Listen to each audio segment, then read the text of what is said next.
She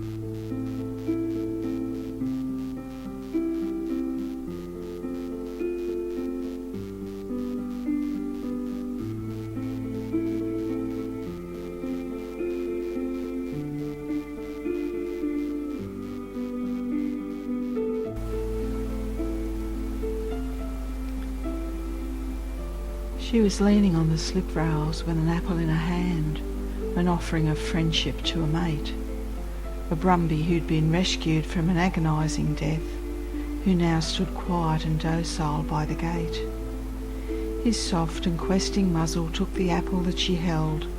He ate it with a measure of delight, then poked his head over the rail and blew into her hair. She never worried once that he might bite.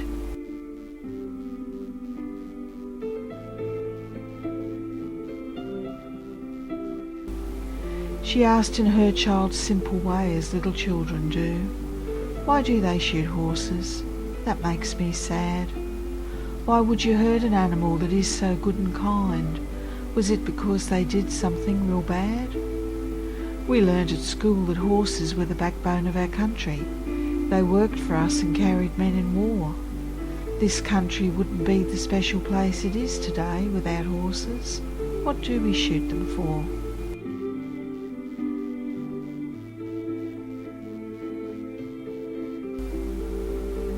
Her small face clouded over. There was a tear in her eye. She stroked the soft and downy chestnut cheek and laid her face against the whiskery muzzle that was there, too overcome with sorrow now to speak. And how could one tell her that we shoot horses from the air and leave them to a slow and lingering death, or truck them off to knackeries to end their life in fear and pain?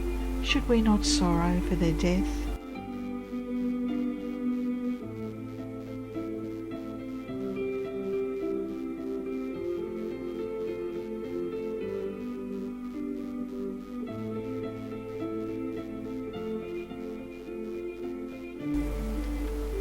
The Brumbies of our nation have carried our men to war and worked hard on many an outback run, pulled carriages for Cobb and Co. on rough and dusty roads, and safely carried our kids just for fun.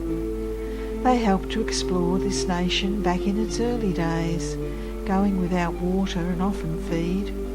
Many the sole companion to a bloke out on the land. They were a mate, not just a trusty steed.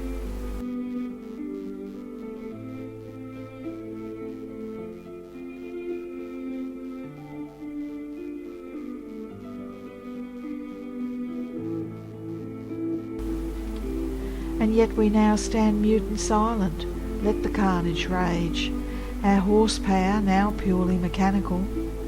But how can we in conscience turn our back on living things and exercise a will tyrannical? Please spare a moment, give a thought, exhort the voice of reason. Let people power be heard across our land. Let it be known our Aussie heritage can't be sold short.